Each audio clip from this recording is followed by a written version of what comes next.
Hello नमस्कार. आज आपण मासे फ्राय करूया. तुम्हाला दाखवते आज मासे कसे फ्राय करायचे. तेल टाकून घेतलं आधी. बघा, हे गोडे पाण्याचे मासे आहेत. त्यांना आधी मी मसाला वगैरे लावून घेतलेला आहे. छानपैकी हळद, मीठ, लसूण पेस्ट, आलं पेस्ट सगळं लावून घ्यायचं. जिरा पावडर, धनिया पावडर सगळं लावून घेतलेलं आहे.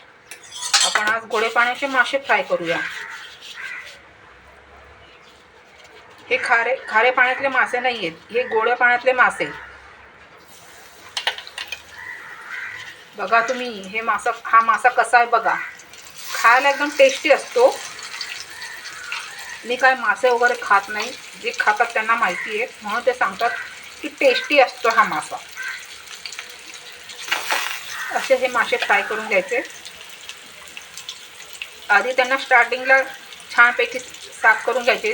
2-3 पाण्याने वॉश करायचे. नंतर त्यांना मसाला वगैरे लावून घ्यायचा.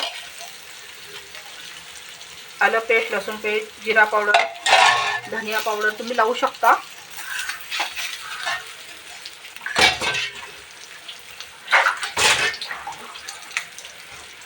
हे बघा,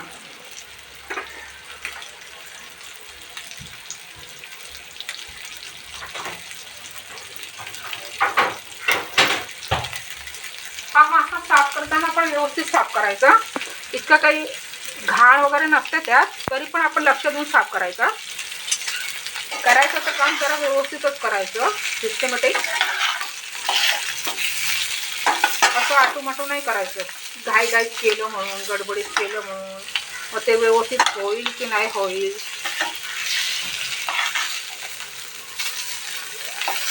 करायचं तर कोणतंही काम व्यवस्थितच करायचं.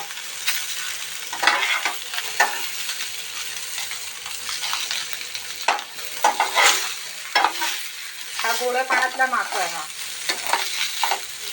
हा काही मुंबईच्या खाऱ्या पाण्यातल्या मासा नाही आहे. मुंबईमध्ये पण गोड्या पाण्यातले मासे मिळतात. जे खातात त्यांना समजतं त्याची चव कसा आहे म्हणून.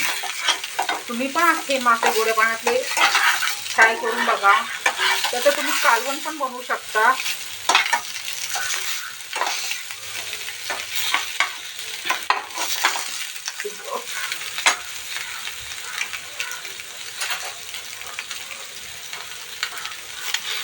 नंतर कमी गॅसवर कमी गॅस करायचा. मी ते करपणार नाही.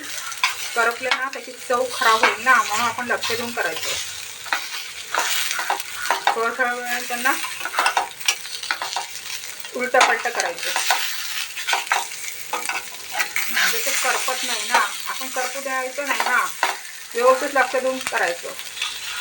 तुम्ही पण हा मासा आणा मैत्रिणींनो, आणि तुम्ही पण हा मासा फ्राय करून बघा आणि खाऊन बघा किती टेस्टी आहे. हे बघा, झालेला हा फ्राय झाला मग कसा समजणार आपल्याला.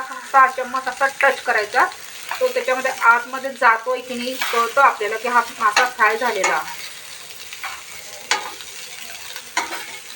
या मासाचं नाव आहे गोड्या पाण्यातला मासा. या मासाला असंच बोलतात. हा गोड्या पाण्यातला मासा आहे म्हणून याला गोड्या पाण्यातला मासा बोलतात. छानपैकी मसाला लावून ठेवला होता. आधी हा मासा साफ केल्यानंतर त्याला आपण हळद मीठ लावून ठेवायचं. 10-15 मिनिटासाठी मी लावून ठेवलेलं. नंतर मग सगळं त्याला जिरा पावडर, लसूण पेस्ट, आलं पेस्ट लावून घ्यायचं. तेही 10-15 मिनिटं ठेवायचं तसंच. नंतर आपण कमी तेलामध्ये फ्राय करू शकता. बघा झाला की नाही आपला मासा रेडी. चला भेटूया मित्रांनो नेक्स्ट व्हिडिओ.